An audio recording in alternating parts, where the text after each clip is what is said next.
So let's look at some of these sayings, and they definitely hold true when you're talking about pursuit of grants. So such as Lois Wise, the only people in the world who can change things are those who can sell their ideas. And the idea of selling really is what it's at heart for a grant proposal. You have to be able to write a grant proposal and persuasively sell your idea to the funding agency. So the one down here in the bottom, Bernard, the ability to express an idea is well nigh as important as the idea itself. There are a lot of great ideas out there that are put out through grant proposals to agencies, but you have to have the ability to truly express persuasively your idea and sell your idea to the sponsor. Just as something to note is that 75 to 80% of proposals that go out, and you can find this at the federal level, are not funded the first time out. So you're really talking about funding rates that are extremely competitive. And so what you have to do is you have to be able to express your idea better than the rest of the pool of applicants around you. So that means it's going to take a lot of time to hone the idea and to really clearly express your ideas to the funding sponsor. So I encourage people to really first talk about the brainstorming process, right? You can have an idea, but have you really kicked the tires on that particular idea, right? And so I always suggest people, just, start documenting, your ideas in all different ways. Think about it in question form, or if you're really in the hard sciences, maybe your hypothesis format. And really seek constructive criticism of the ideas that you're formulating, right? What you'll find is that you can have great ideas, but sometimes you kind of have to take them out for a spin, talk to other people, say, does this sound right? Am I on the right track? Have you seen research in this area where maybe I've missed it and these questions are already answered? But the literature and your colleagues are gonna be the ones that help you figure out if you're on the right track for your idea. So really going from a good idea to a fundable idea then is a matter of asking some good questions. Oh, and for those of you who are students and of course and want to, again, pursue your ideas, definitely want to check in with your professors, and they can definitely help you refine your idea. So let's talk about some of the questions you want to ask yourself as you're formulating your ideas. So going from your from your idea to a fundable idea. So questions you want to look at or ask yourself are, what exactly is the problem? And why is it important? The why is it important is going to help establish the significance of the problem itself and how you're going to sell it as significant to your funding sponsor. You're going to, ask yourself, okay, this is why it's important, but then you can even go further and ask yourself and say, so what? Okay, maybe it's important, but really what is it that needs to be addressed, and why? How is any of the existing knowledge or practice currently inadequate? What are the gaps in the field of knowledge that you're looking at right now? And a lot of people sometimes they'll jump right to what they want to do, right? But you actually have to then explain how what you want to do actually fills that gap in the field of knowledge, or how it's going to improve if you're working on programs, right, for stakeholders. How is your idea innovative, novel, and how is it going to be transformative? And then what outcomes from your idea will accrue to the field? As a result of your project, what will be possible? Okay. So who's going to do this? And why is it you? What about you makes you able and capable of doing the project?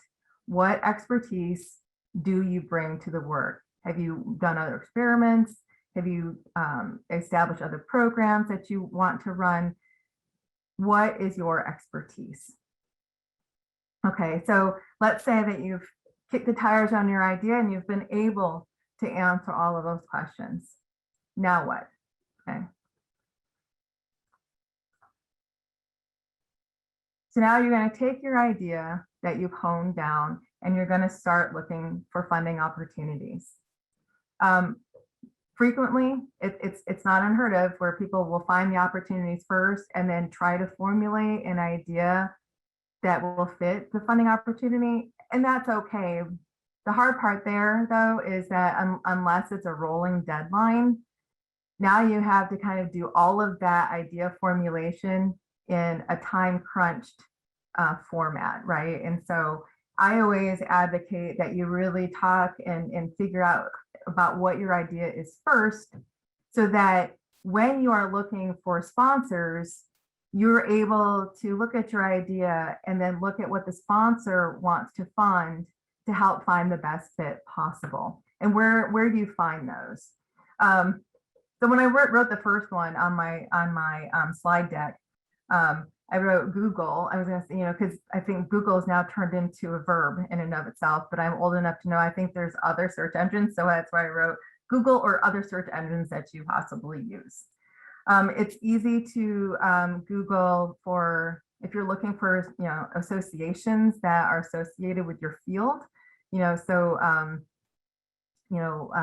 Societies of for wetland research, or so you can use combinations. You know how Google works, right? So you can just definitely just word associate, right, to help find associations that maybe you didn't even know about.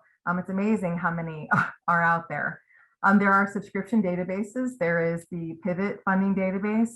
All of the UW system schools have it, so you may want to reach out to your undergraduate research director and see if you can connect with the Pivot funding database.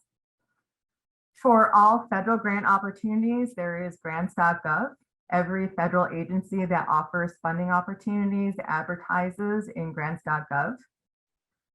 And then, of course, if you are a student or professional member of an association, they too have their own websites and that you can connect with. Professions have different listservs that you can, put out questions and ask questions about funding opportunities. And peers, you can ask your peers where maybe they got their funding for their research or other program efforts. You may also consider, when reading journal articles, those who have been funded with research for the journal articles that they've written, they have to acknowledge the funding that they get for their work. And this actually extends beyond research. If there are programs out there and they were funded with external dollars, they are required to acknowledge the funding for the work that they produced. Sometimes it's little footnotes, but it is out there. Okay, so let's say that you started this process of looking for funding opportunities. Now it's the matchmaking process that you have to consider. And so on the left side, it's about your idea, right? So you've answered the questions of, what do I want to do? What can I do? How long will it take? How are you going to do it? A lot of that's also going to help identify how much money you need in order to do the project. What will the sponsor get for their money? Like, what will happen at the end? What's the outcome there, right? And so you're going to look at all of those questions, but then you're going to use those responses when you look on the right side at sponsor information. And while I have a laundry list here, I'm going to touch upon a few that I think are really going to be influential when you're looking at sponsors. Okay, applicant eligibility. Can you submit to a particular funding opportunity? Will you use your undergraduate status, your graduate student status? Will you connect yourself again to your institution of higher education, which is it's a different status than being an individual. And we'll talk about that in succeeding slides. Priorities. What is the priority of the sponsor? And it goes back to that mission, right? And what's the history of the sponsor, which also kind of works into what's their mission. Geography. When you search for funding opportunities, you'd be amazed when you dig deeper and deeper into some sponsors. They will say things like, well, we consider funding, we consider requests from nationally. However, we prefer to give our funding to these particular states, or maybe these particular counties within your state. And so you really have to take notice of some of that geographic isolation in some of those regards. Types of support.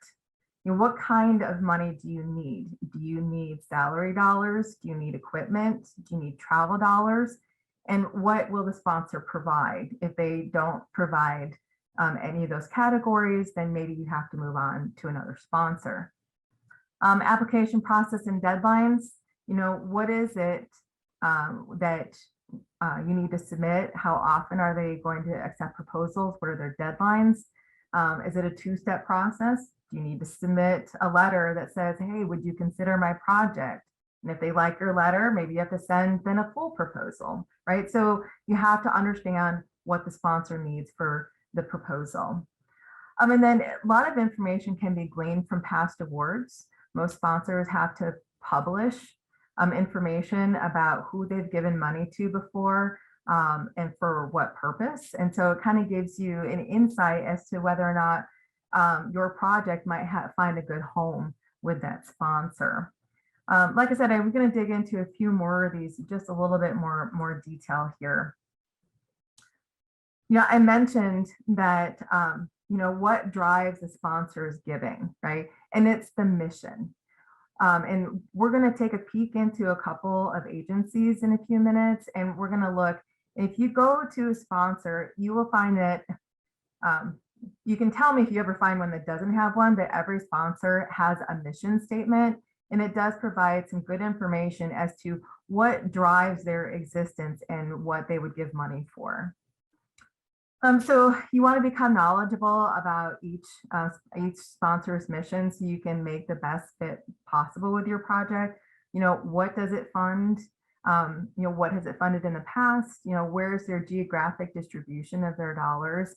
It can kind of give you hints as to whether or not maybe you would be competitive based on your project and possibly your geography. And it hasn't changed over time. They do record and report several years of funding, so you can kind of get a sense over time of what they've funded.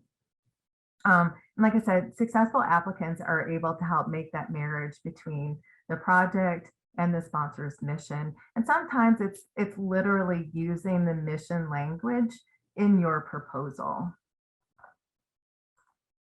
Okay, so let's talk about the importance of timing, and we'll see this in a couple of those examples I mentioned earlier. What is your timeline? When do you need the funds? If you were to come up to me tomorrow and say, I need to work on this project in about 4 months, I have to have the money and I need it in about 4 months, I'm going to say, I'm sorry, I don't think that's going to be possible. Because when you start searching for sponsors, you will find that they will have either quarterly deadlines, annual deadlines, maybe semi-annual deadlines. And so you have to really work within the space of what the sponsor says, right? So you have to make sure that you've given yourself enough time to find the sponsor that best fits and that you can abide by what their application process is, wait for their decision, and then hopefully if you're funded, then you still have the time opportunity to actually conduct your project. Sponsor application deadlines, like I said, foundations, associations, they will have quarterly deadlines and probably semi-annual deadlines and even annual deadlines. And some have one-step processes and two-step processes. A lot of the ones that I found for students, the ones I researched in this last week or so, usually have a one-step application process. And like I said, we'll go through those in a minute or two. So let's talk about another aspect of when you're looking for funding. So when you're looking for funding, one of the things that you really want to focus in on is eligibility. The opportunities I found today to look at are all student-based funding opportunities, since this is a grant writing event for students. You want to look and see what the eligibility is in terms of maybe what year in school. Can you be an undergraduate? Can you be a graduate student? Can you be either? Do you have to be in a specific year of your undergraduate to be eligible? I did run across, I think, at least one opportunity that said you had to at least be in your third year of undergraduate education before you were eligible to submit. So those are the kinds of information that you really want to focus in on. Nonprofit organization, if those of you are from nonprofits, typically you'll see the words nonprofit, or you'll see words or phrase, you've probably seen this before, 501c3, which is an IRS nonprofit designation. That is a term of eligibility for nonprofits. And then, of course, you may find opportunities in which the institution of higher education has to be the named applicant for the project. That doesn't mean that it's not about your project, but they being the institution has to be the one that receives the money. So you can work with the institution to submit the proposal, and they'll submit it on your behalf. And so those are some eligibility criteria that you're going to want to take notice of when you're looking for sponsors. Okay, like I said, I found a few opportunity samples I'd like to look at today. I won't look at all of these, I'll just look at a couple of them. So I tried to get a smattering of them based on those who are here today. So Sigma Xi is a science and engineering for undergraduate and graduate students. So I tried to get some in the humanities and the social sciences, electrical engineering, and some biology. So we're going to take a look at Sigma Xi. It's definitely a great sample to look at. So I'm going to go ahead and we're going to go to the website really quickly. And we're going to focus just simply on the mission information, and hopefully you are seeing my website screen. Is that true? No. Okay. Just give me a moment to figure out what my screen looks like. Oh, there we go. Okay. Yes. Okay. Thank you for letting me know. All right. Okay. So Sigma Xi, the Scientific Research Honor Society. If you go to About for any sponsor, you can go right down to, oh, let me see, the organization, you see mission.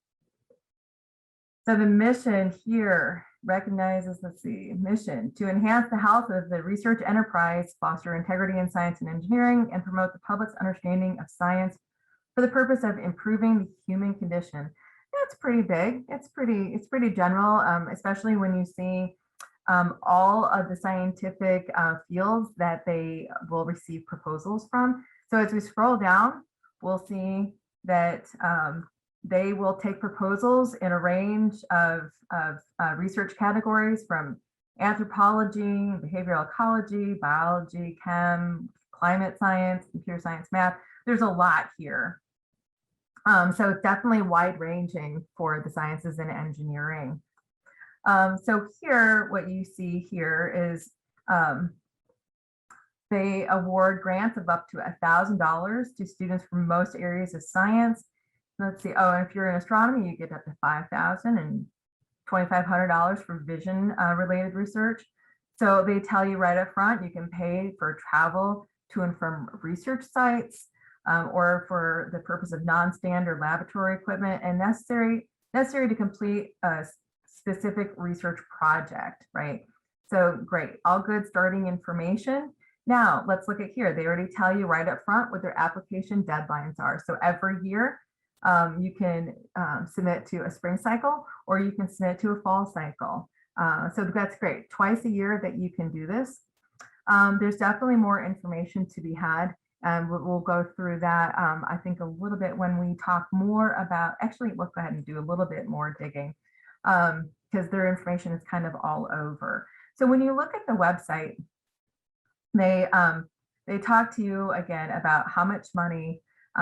Here's the eligibility information, who can apply. So undergraduate and graduate students who are currently enrolled in a degree seeking program or can apply. Now, something to note down here underneath the who can apply, there's a talk about membership in Sigma Xi. And I think this is kind of something you'll see across the board when you're looking at professional associations. You're going to want to know whether or not you're required to be a member of the society or the association before submitting a proposal. I did take a look, and a lot of the student memberships, are somewhat nominal in amount. I think this one might be like $30, maybe $50 to be a member of the association. So it might be something to consider. And maybe you can even ask your campus of whether or not they're able to help offset that membership. But in this instance, it's not required in order to apply, but it's strongly encouraged. And usually when I see strongly encouraged language, I tend to say, yeah, probably be a good idea to have that. And then of course, the how to apply. They do have a portal, and we're gonna revisit this this website when we go back into the how do you write the proposal. Okay. All right. So let's see. Are we back to the screen for my? Thank you. Okay. Society for Wetland Scientists. Okay. Can we see that website? Thank you. Okay. So student research grants from the Society for Wetland Scientists. So the program is to develop and encourage wetland science as a distinct discipline by providing support in student education, curriculum development, and research, right? And so now they're going to be giving money for student research. They're already going to tell you who is eligible, and that is all SWS student members, which reads, you should be a member of the Society for Wetland Scientists in order to submit a proposal. So you're going to definitely want to look at that as an eligibility requirement before you're able to submit. But they go right away into what you need to do. And again, we'll cover these all in the how do you write a proposal. But let's just scroll up for a moment. And we're going to go to the mission of the society. So right at the very top, it tells you that the mission of this society is to promote the understanding, conservation, protection, restoration, and science-based management and sustainability of wetlands. So if you are doing anything that can be categorized in that fashion of wetlands, this may be the sponsor for you. So websites have a plethora of information, and you definitely want to data mine this for all of its worth so that when you're trying to figure out the match, you'll have all of this information to help analyze that, okay? All right. So let's move on to the nuts and bolts of writing a good grant proposal. Before I move on, I'm gonna take a moment to stop and see if anybody has questions about sponsor matching, sponsor searching, anybody who's tried and has found it challenging to find something for them, happy to answer questions. So please feel free to unmic or unmute and ask. I had a question. You said, when it says strongly encouraged to be a member or required to be a member, if you were applying for a grant, through an employer, if your employer was a member, would that be okay then? Or do you personally need to have a membership? So if you are looking for grants for which your organization would be eligible, like the ones I showed, those are more individual in nature. So organizational membership is really not going to be as applicable. Okay, thank you. Anybody else?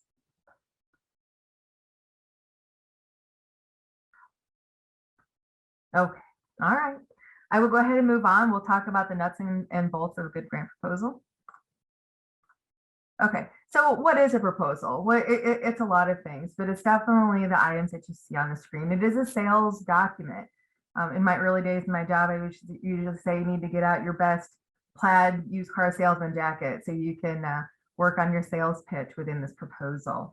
A proposal is also a statement that, again, I should underline the words, succinctly presents why the work should be done and what is to be done. A proposal is a narrative that explains how your research relates to the existing knowledge of the field and kind of, where it's coming from, what the premise of the research that you're doing is. And a document that tells who will do the work. Then finally, a budget that explains how much the research will cost, why, and over what time frame. All right, so one of the big things, if you haven't kind of picked up on when we were talking about sponsor searching and sponsor matching, and that is when you found a sponsor, you really want to dig into every corner of their website and the grant proposal guidelines to glean all the required and recommended needs for your proposal. I encourage people to outline them, literally write an outline of all the pieces and parts, the allowables, the unallowables. I know there are also recommendations that you read it more than once, right? Because it's easy to overlook a really important piece of information. I will give you an example. Internally, we just submitted a proposal through our organization last month. And one of the requirements was that the narrative be double spaced, and it was 20 pages double spaced. Well, right up until about 48 hours before the deadline, the PI, the applicant, my apologies, the applicant had been writing single space the entire time. And she thankfully figured it out ahead of the deadline, and she revised her proposal narrative. However, that was painful. If you can imagine going from single space to double space and then having to cut your proposal down to the required 20 pages. So this is why I definitely encourage you to really outline the proposal requirements, right? So are there formatting requirements? Do you have font size, font type, margin size? All of those can come into play with a proposal. What does the narrative content look like? What do they need you to tell them? If you can, find out what the review criteria are. How will your proposal be judged, right? Sometimes people can provide you a rubric for that review process, and I actually did find the sponsor Sigma's Eye actually has a rubric out there, which I think is very helpful, so that when you take your proposal to your advisor or to a colleague to say, hey, would you read my proposal? And can you kind of compare it to the review criteria for me? What are the budget requirements and restrictions? How much can you ask for? What's the average? What's the max? What items can you ask for? Are there forms that you need to fill out? I know that some of these for students, they require advisor recommendation forms and reference letters. And so you need to take note of those things. Letters of, let's see, or like again, cover pages. Are there actual form cover pages by the sponsor? So if you outline these things, then you know what you need, and it gives you a guideline for how to start writing your proposal, okay? And so one thing I would say about the letters of support or a reference letter, anything that you require from somebody other than yourself, you want to give that person the maximum amount of time to add in their part to your application, okay? And so you're gonna wanna go right to those people right away and say, I need XYZ by this date, right? And you give them a few weeks or more, because as you know, everybody's busy and they have their own daily grind that they're working through. And so if you can give them the most direction possible and a good forward thinking deadline, that's going to be the most helpful for you.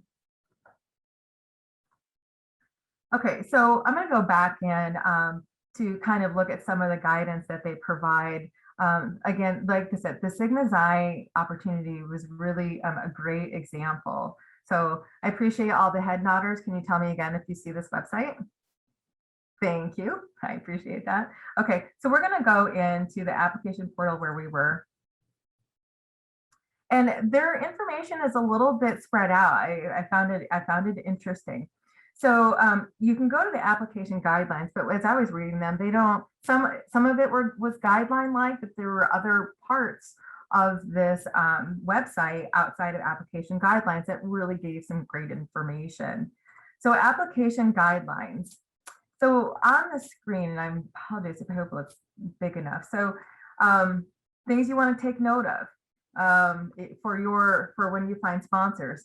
Is there a timestamp deadline? This one is due by midnight Pacific time. We're in Central time. So what does that do for your deadline? Of course, I'm always going to say you're going to want to submit it days in advance and not take it up to the nail biting midnight.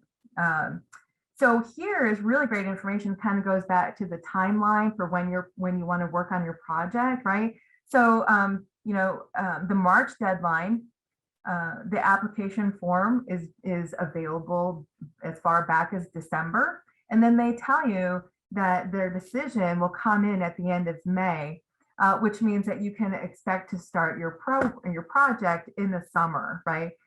So if you don't do the March deadline, if you do the October deadline, the portal for applications becomes available in July.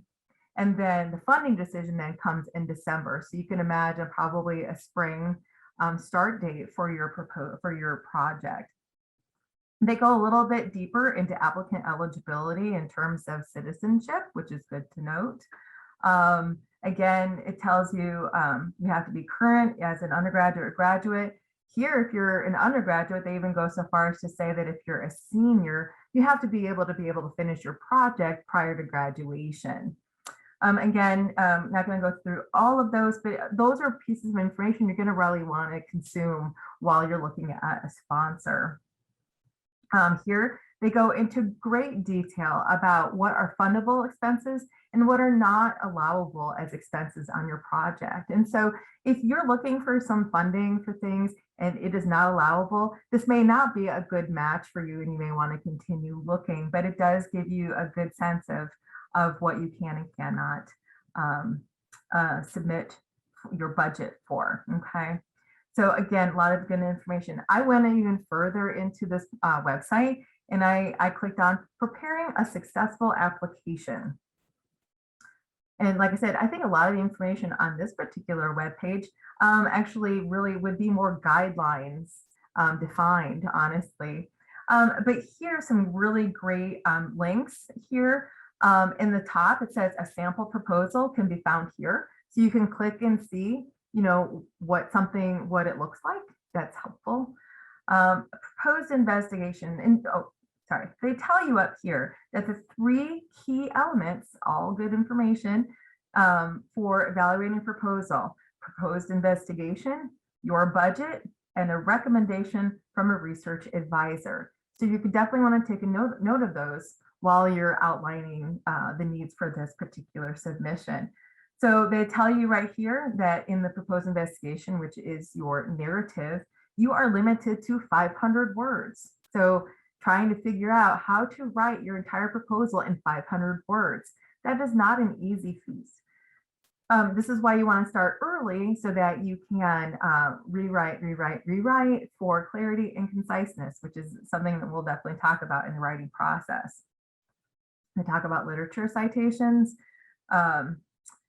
Let's see, background information. So they provide a lot of information here about how you write your proposed investigation. Now, of course, they're also going to give you more information about the budget. And then down here, they're also going to then talk about a recommendation form, right? So you're really going to want to take a note of all of these as you're setting out to write your application. So lots of good information. And that's why I said, go through the website as much as possible and go through it a few times just to make sure that you've really gotten every granular detail. We're going to go ahead and go forward now. So common proposal pieces that you will find yourself writing grant proposals. Will you find all of these? No. You will find many of these, and you might find different ones in different proposals. But we'll go through all of these in turn. Okay. So abstract or project summary. This really is an encapsulation of the project that you're proposing. It's usually, you should view it as a standalone piece from the rest of your proposal, so that it can be understood separately from your proposal. It should be compliant with the guideline requirements. So if your sponsor requires you to write an abstract or a project summary, if they tell you what to include in it, make sure that you include those required pieces of information.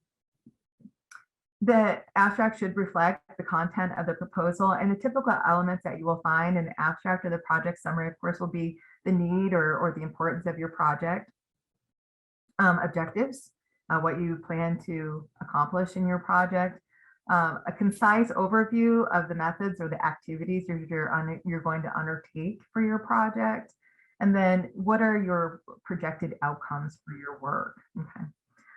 So strategy at the bottom.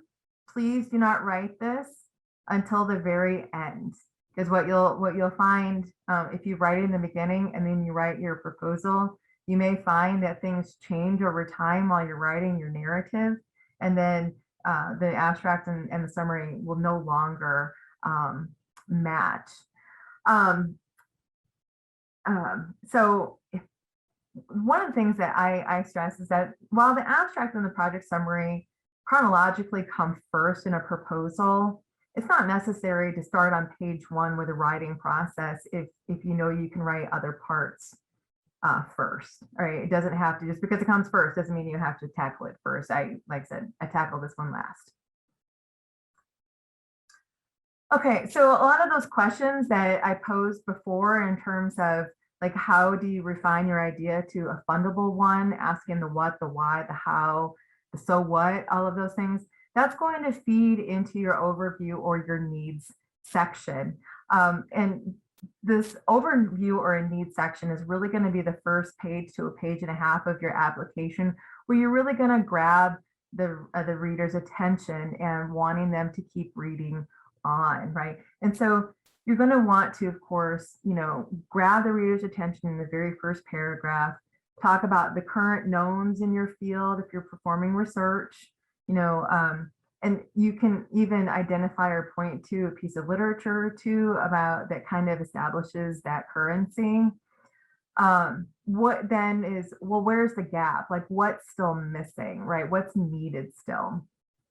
And then why is this important for the sponsor to take notice of? Why is it that the sponsor, based on its mission, should be funding your work? So then proposed solution. Well, what is it that you're proposing? Like, what's the goal of your work? Then, of course, the overall objective. What will you be doing in the project? And then, if you are working from a hypothesis, what is that hypothesis? And then by the end of the project, what will become possible or what will become known in your field at the end of doing your work? And then, of course, why are you, or if you have a team, why are you qualified for the project? If they invest in you, what skill set will you be able to bring and successfully bring to the work? Then you go on to explain your approach to the work. So what are your objectives? And we're going to define SMART objectives in subsequent slides. And then a summarization of your activities that you'll take a deeper dive in later pages of the proposal. And then expected outcomes or payoff to the sponsor, like, at least, what's in it, one important, expected important outcome from the work that you're doing. And then, what are the benefits to be realized? Like, what will What will the field be able to do? Maybe what, what are the benefits to, possibly the larger society as well. So we move on to background and significance. This is the deeper dives into the first few paragraphs of that overview and needs section. So you're going to detail, or you're going to expand upon that identified gap or need. You're going to want to make a real simple statement of how the project is significant, and you can literally use the words, "This project is significant for these reasons," literally using those words. Don't make the reviewer fish around for it, state it plainly. And again, a deeper dive into the benefits to be realized at the project's end. So you're really going to want to hit home what the sponsor is going to see once the project is all over. Background. Now, I don't know how many of you have done literature reviews so far in your academics. But the background is going to also contain a non-comprehensive, so please note that, non-comprehensive, highly selective literature review about what has come before, and it should support or justify the need for the proposed work. This is not a complete literature review. You have to realize that you have a page limit to your proposal. And so you're going to want to use the literature that backs up what you are proposing to do in your project. And then again, this will provide a logical progression towards what your project expects to contribute. And again, going back into its importance. And it's going to lead into a discussion of any preliminary studies that you've done either tangentially or ahead of the work that you're about to do now, which should also establish the credibility that you bring to the work itself. Okay, so goals and objectives. So long-term goals, so like, what is your long-term research goal? What do you hope to contribute to the field over the course of several years? And then for your overall objective, what is it that you're proposing to achieve in this particular application? So a stepping stone in that longer research agenda or program agenda. And then SMART objectives. So very specific steps for achieving your overall objective. Okay, so the SMART approach to project objectives. You can go online on Google and you can type in SMART objectives, and this will be all over the place.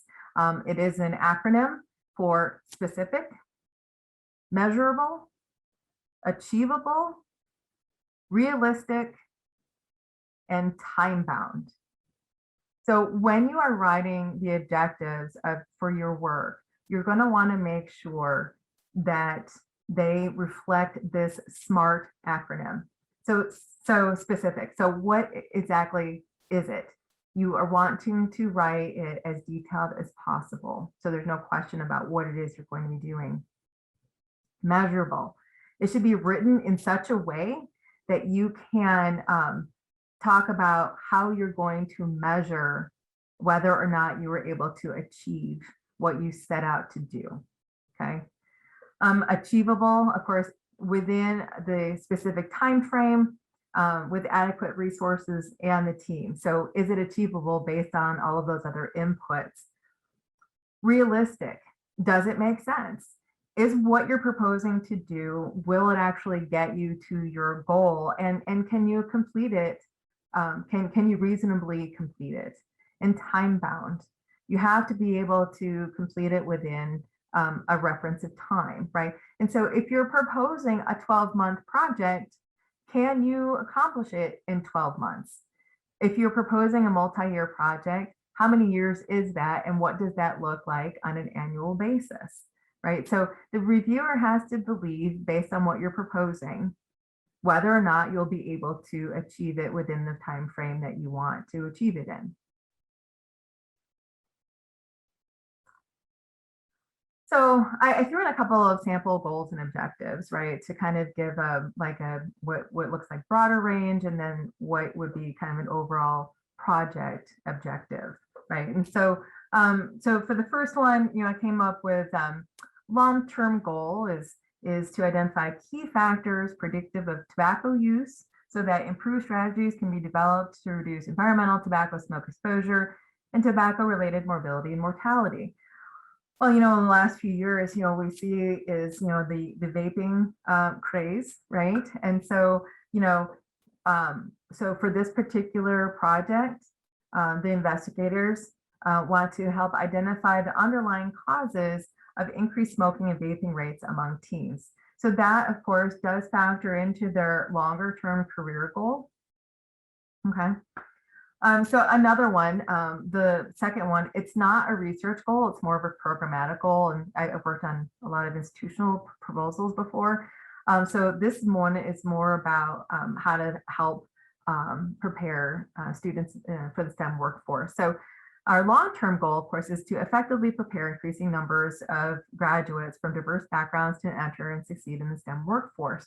This particular project, their objective is to annually improve by 5%, that's measurable, okay, XYZ's retention and graduation rates of students underrepresented in the STEM fields, okay? So just some samples to consider. All right, methods and timeline. We looked before at the Sigma Xi application process, and what you probably picked up on is that you have 500 words to cover a lot of information, right? And so when we look at the methods and the timeline, it can be really easy to get really detailed about the steps and methods that you're going to be taking for your work, right? But you also have to remember that there is a balance at play here for the space you have to write your proposal and making sure that you provide concise information that clearly conveys the work that you're trying to do. So when we consider about methods, we consider, are they grounded, right? You should be able to explain the premise or the foundation or the roots of the research that you are doing, okay? And talking about like how your research is a continuation or a connection or a turn in the field that you're studying. Innovative. You're definitely going to want to make sure you hit home the innovativeness, the novelty of the work that you're doing. If there is nothing new to your approach, then why are you proposing the project? So that's a question you want to ask yourself. What is different about what you're doing? What is new that you're bringing to the table? And you can say it plainly. The innovativeness of this approach can be found in, and then literally state it, okay? Clarity.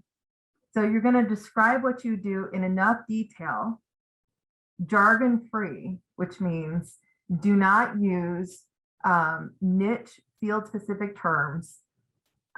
You want to use educated lay language so that anybody who's not in your niche area can still understand what you're doing. Concise, again, using as few words as possible clearly to describe what you're doing. So basically what can't be found in what they would consider a methods manual. Timeline, include a schedule of the work from start to finish so that they know what steps you're taking, how long they're going to take from start to finish.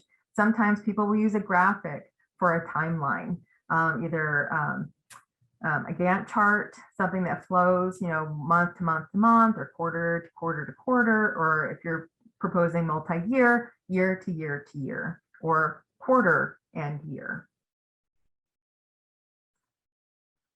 Okay, let's consider though that there can be pitfalls with your methods, okay, or pitfalls with any methods. So reviewers are going to know that no research project is going to go off without a hitch. Something can always happen to step in through or while you're conducting your research. if you make no room to say this could happen, or this could happen, or this could happen, and here is how we are going to mitigate whether or not something goes astray, or here is an alternative if our plan A or B does not work. When you can identify and acknowledge that things may not go quite as planned, but you have a plan to still be successful, the reviewers will take note of that. Anything that just says it's going to happen this way, right? The reviewers will start punching holes in this. Well, the applicant did not take into consideration these 5 things that can happen while they're working on their project. So definitely you want to be the one to cut them off and say, I know all of these could happen, but this is how we're going to still make it work if those happen. Evaluation. You're going to find this less often in a research proposal. So you're going to find this more often in programmatic work. You're going to want to know, the reviewers are going to want to know, how do you know if you were successful? So you're going to have an evaluation section for your proposal and the work that you're going to be doing. So when we're talking about evaluation, you're going to want to make sure that the evaluation activities that you are proposing actually link back to the objectives and your activities to make sure that what you're proposing to do for evaluation actually evaluates it for success. What kinds of evaluations exist? Well, you can have process evaluation, so the process that you go through for setting up your project. Formative would be ongoing throughout the project. If you are working on a program over the course of a few years, maybe you'll say that you're going to meet quarterly to talk about progress on the project and make revisions as necessary to keep on target and task. Outcome or impact, so a summative evaluation, when the program's completely done, how do you know you were successful, right? What are the sources of data that you'll use to collect, or what will you collect and how will you collect that data? Who's going to do the work? Sponsors will sometimes require you to hire somebody who's either external to your organization, or maybe they're internal to your organization, but external to the project, right? So you want to make sure that you maintain objectivity in the evaluation process. And how do you do that? What will you propose? There are a lot of evaluators that exist in this world, and those are not too difficult to find if you want to hire somebody from the outside. What I would suggest is that while you're writing a proposal, if you require an evaluator, that you bring that evaluator in on the proposal writing process, because they can actually help formulate how you evaluate the project that you're proposing. And again, and then in the evaluation section, how are you going to analyze the data? And then what will you do with the data that you're analyzing? If you are performing formative evaluations, how will you use that data to help inform on improvements throughout the rest of the project or program? Dissemination. This is going to be found in most every sponsor that you find. Sponsors would like to see the biggest bang for their buck, and that means being able to disseminate the results of your work, either research or programmatic. So up here on the slide, basically, if you're working on some kind of artistic effort, will you have a gallery showing? Where will you put your work at? Will it be in a public space, private space? Will it rotate and exhibit, those kinds of things? Will you publish a journal article or maybe a book chapter, or will you put stuff out on websites and social media? Will you create a video based on the work that you're doing? Will you go to conferences and present your work to other professionals? So when you think about your own singular project, that's one thing, right? But you can ripple out the impact of the work that you do by sharing it with as many people as possible. So if, for instance, you're working on research, you have those in the field who can build upon your research or take it in other directions. If you're working on, program grants, right? How can you write up a report, or how can you template things so that people who would like to replicate your work in their organization could do so, right? And which means that there's additive impact on the work that you are producing with those grant dollars. And this is what you're going to propose to the sponsor. Another one that's not as frequent, it's not really frequent within research programs, but you'll find this with maybe programmatic grants, is the sustainability question. If you're proposing a pretty significant program to be run in your organization, sponsors are going to want to know, well, what happens when the grant dollars run out? Okay, and so there's a few ways, right, to go about answering this question, and it really depends on the nature of your project. If your project really is a one and done, right, then there's really nothing to sustain, right? But maybe it's not. Maybe you're standing up a program that you want to see that will continue to run in years subsequent to the grant funding when that's over, right? And so then you can figure out, well, what pieces and parts can the institution absorb? Like, does anything more need to be bought? Or like, you've created websites and you've created marketing materials, you've created educational materials. Those things don't need to be recreated anymore. So what aspects of your project don't need funding anymore? And then what do, right? And so what then? What do you do? How do you fund that, right? And so maybe there are other ways, fee structures that your organization would use to help sustain the program. And it's quite possible to say that you will continue to look for other external funding to maintain the program in future years. But those are the kinds of questions that you'll have to ask yourself as you're proposing the project to your sponsor. Okay, so let's talk about the budget side of the proposal, right? So we've talked a lot about the narrative side, but now let's talk about the numbers behind the proposal that you are writing.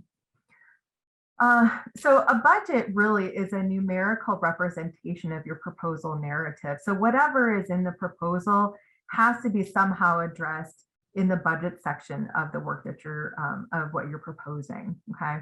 So some budget terms to consider here. When you are looking at your sponsors, direct costs or project costs. Those are the costs that are clearly identified with the work that you're proposing to do. So if you need to travel to research sites, or you need to buy, I think I saw a sample where somebody had to buy a pair of snowshoes because they were going to be doing work in Alaska, right? And so those are direct costs, right? So you don't need to buy snowshoes unless you're actually doing a project that requires you to go out in places that snowshoes are necessary. So project costs that it can be definitely directly attributable to the work you're proposing. Indirect costs, really not going to go really deep into this one, but it's also called overhead or administrative costs. More often than not, for like the student research projects or student work, you'll probably see guidelines in the sponsor that will say, we do not fund indirects, right? And so that's really all you need to take notice of. But you'll find sponsors at the federal level or at other, the foundations that will say, we fund up to 10% for overhead or indirect costs, right? We're not going to really get into the nitty gritty of those, but it's just a category of costs that you should be aware of, okay? And I can answer questions about that, but we'll just kind of move on. Now, cost sharing or cost matching. Again, you're not going to really find these in student research projects. There are sponsors who, even with student research, they'll say, your project may cost $3,000 or $4,000. We're going to give you $1,000. Where will the rest of the money come from, right? And so that will be, well, I'm applying to several sponsors to help, fund my work. But when you really think about cost sharing or cost matching, there are sponsors that will say, we require that the applicant match our money dollar for dollar, or for every $2 we give, you must provide $1. So you really have to know, what is it that the sponsor requires in terms of cost share or cost matching? Do you see this in every sponsor? No. but it is present in some sponsors. And then in addition to your numerical budget, you will be asked to write a budget narrative or a budget justification, which is a text description of your costs and a rationale for what you're proposing to purchase or what you need for your project. So let's talk about allowable budget categories. And again, this is going to vary by sponsor to sponsor, depending on what they will and will not fund. But typically, these are direct cost categories that you will find. And of course, double asterisk at the top is, of course, checking the sponsor guidelines to make sure you know what those allowable costs are. And then down at the bottom, another double asterisk. Do not include a miscellaneous cost category in your budget. Basically, what you're telling the sponsor is, I'm not sure everything of what I need for my project. You have to be quite clear on what you need for your project, which just reinforces that you know what you're doing and you know what you need. A miscellaneous category does not suggest that at all. So standard budget category, so personnel, if it's loud, fringe benefits, basically that would be like health insurance, retirement, and workers' comp and those kinds of things. Something that you really don't have to worry about at this stage in student proposals. Project supplies and materials, equipment, consultants, and equipment, could be anything from voice recorders to transcription devices, computers. You have to be really know what it is that you can and cannot ask for with equipment. Equipment is a little bit more of a dodgy category for some sponsors. So consultants, so if you need a subject matter expert to hire for your work, something where you have a knowledge gap and you need to bring on somebody on your project, that would be a consultant. Travel, do you need to go to research sites? You can also put in travel for conferences, for project dissemination. Subcontracts, probably, again, I'm not going to find this among student work, but with organizations, if you want to partner with another organization, your organization would be called the lead applicant, and then you would partner with the second organization, and they would be a subcontract to the work that you're doing so that you can give them money to work on the project as well. It's another direct cost. So anything that doesn't comfortably fit in all of the other categories. So printing, copying, postage, phone charges, and those kinds of things that aren't defined in those other categories. That's the catch-all category. And then of course, going back to your indirects or your overhead category as well. So before we move on to the budget justification, does anybody have any questions about budget categories and calculation or anything like that?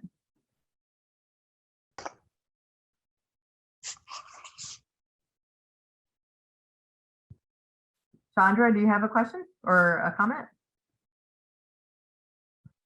No. Okay. Well, I don't know what happened. That's quite all right. It's good to see you. Sorry. No worries. No worries. Okay. Yes. Yeah, but thanks so. Okay, so let's talk budget justification. What, why, and how. Okay. So when you're talking your budget narrative, of course, you're going to describe the item. What is it specifically? And how did you arrive at how much it's going to cost? How does it relate to the work that you're proposing? How does it, fulfill that project objective? And then, of course, if you do have salary on there, explain how much effort that you'd be proposing on your project. So that again is the budget justification. You have to make an argument and justify what it is you need, why you need it, and how it helps fulfill your project. My tagline is, if you need to fly to Tahiti, I hope you have a really great justification for why you're adding it into your budget. And if you have work that takes you to Tahiti, man, more power to you. All right, so we've kind of gone through all the proposal sections. Again, quite quickly. And again, I told you that, there are semester-long courses for grantsmanship. So I have given you kind of a flyover view of the proposal process. But before I kind of go into, I've got 2 more slides on the writing process, but anybody want to ask questions about the components of the proposal that I went over this afternoon?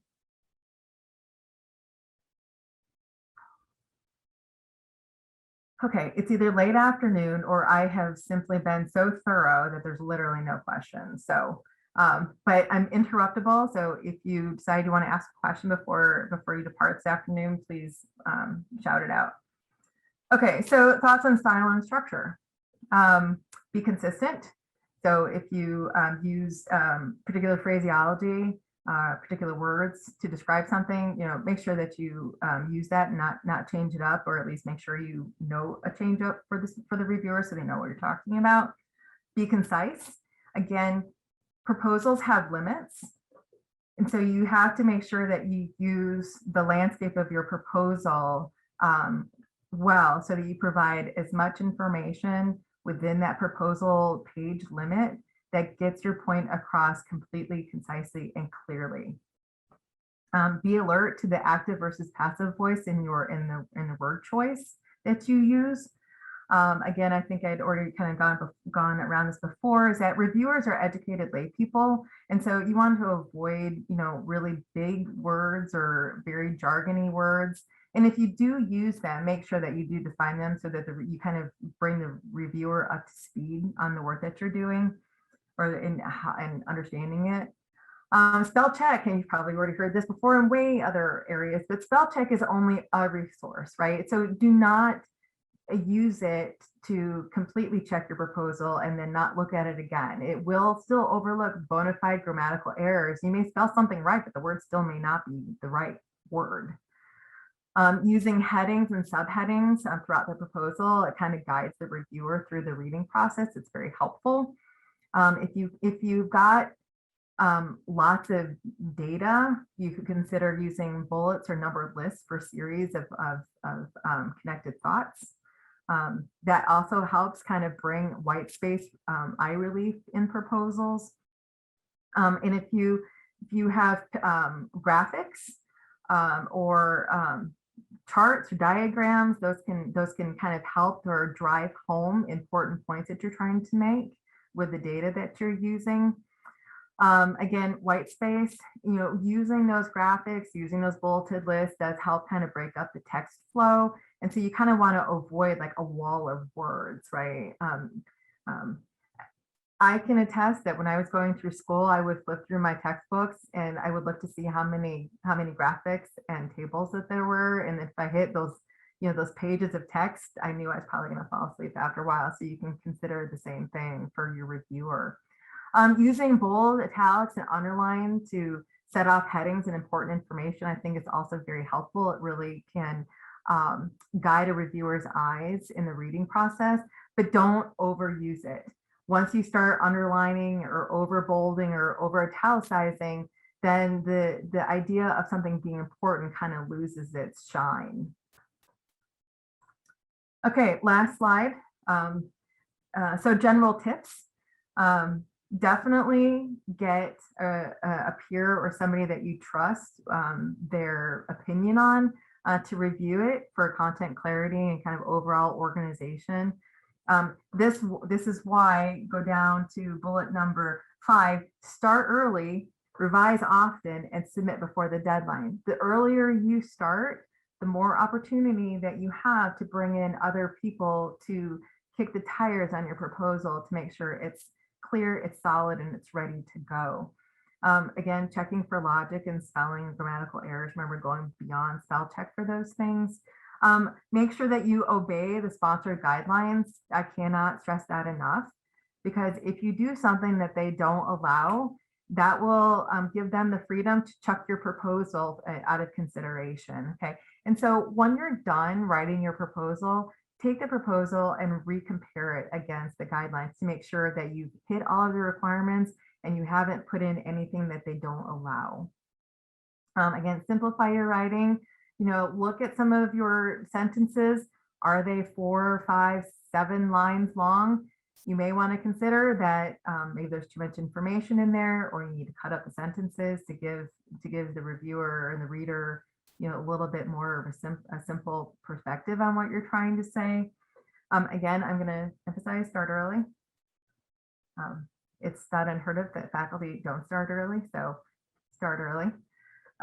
Read funded proposals. That that can be an opportunity. So for federal agencies, for those of you who ever would consider pursuing federal agency funding, you can do a FOIA request, or you can find other funded institutions or organizations and approach them and say, hey, would you mind giving me a copy of your proposal so I could see kind of what one looks like? We do that as much as we possibly can, because it provides a really great model, right? It takes a little bit of the guesswork, like, oh, that's what it looks like. Getting a style manual. They do exist. There are grant writing manuals that do exist out there. You can find them on Amazon. You can find them in your library. Yeah. So we have, it's 4:26. A few minutes for questions. I hate no questions because I don't want people to walk away with unanswered questions. And I don't believe I can, there's so much to cover in 90 minutes. I know I probably give not as much attention on some things that may need people questions for. So please consider asking questions. Sure. Hi, Deborah. It's Rita. Hi, Rita. Can you hear me okay? Mhm. Okay. I actually have a question. I'm not sure if you'd have the answer to this or not, but I'm working with a nonprofit right now, and I have some ideas of grant. I have some ideas on how to find the grants that would work for the nonprofit that I'm trying to help. The issue is that I'm wondering have you heard of stipulations where in order to get the grant, you have to have standard operating procedures and a line of succession in place before they would, like, I guess what I'm saying is are those typical expectations to get a grant, that they want to make sure that the nonprofit that they're funding is going to be there and the longevity is there?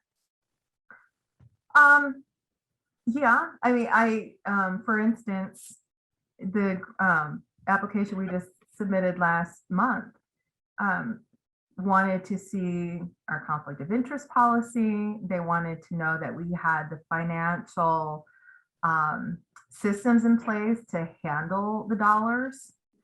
So yes, so there are, depending on like the size of your nonprofit, yes, they want to be assured that once the grant hits your organization, that you have controls in place and procedures, like, how do you handle the dollars once they come in, right? And so even if you don't have grant dollars, how do you handle purchasing and invoicing and all of those kinds of things, so that basically you're going to be applying your standard operating procedures to then the money that you're going to be bringing in through with the grants. So yes, it is. Okay. Yeah. Just because one of the first things that I've been working on is they did not have a standard operating procedures. So I've spent the last 2 weeks writing it. I'm almost done. And then I have to have that talk with the president, the founder, on the line of succession, because right now we don't have one. And I had thought that when I had taken a class with Dr. Kunze, that's something that had showed up in her fundraising class under one of the grants that I found, where we wrote like the initial proposal letter. And I thought that I had remembered seeing that was a stipulation, but I wasn't sure how common it was, or if it was just within that segment. Thank you. Yeah, I don't think I've seen language about line of succession, but every sponsor can be different in terms of what they're requiring. But yes, SOPs I've seen before. Yeah, I think the nonprofit I work with is 100% volunteer run.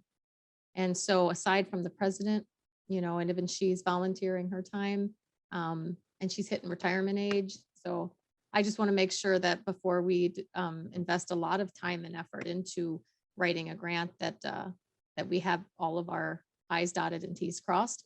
And obviously I will make sure I look and see what the proposal or what the grants ask of the organization writing the proposal. Thank you. I know there was a question about are there classes for grant writing?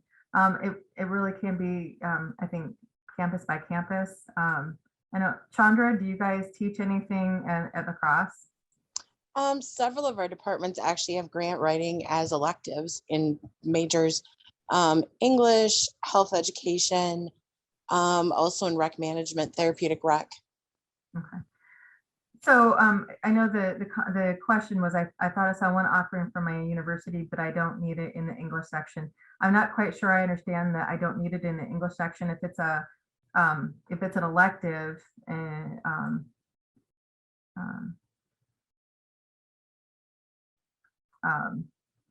I would just probably reach out to the faculty member who teaches it or the staff member who teaches it. You may have to find it. You may find it in a different department. So I would. So if you find it within your university, I would just go ahead and approach the faculty member and see if you're able to register for the class. If not, I would also suggest going to maybe your undergraduate research director on your campus, or even maybe going to your sponsor program office and seeing, or maybe going to registrar and finding out what else is available in your institution.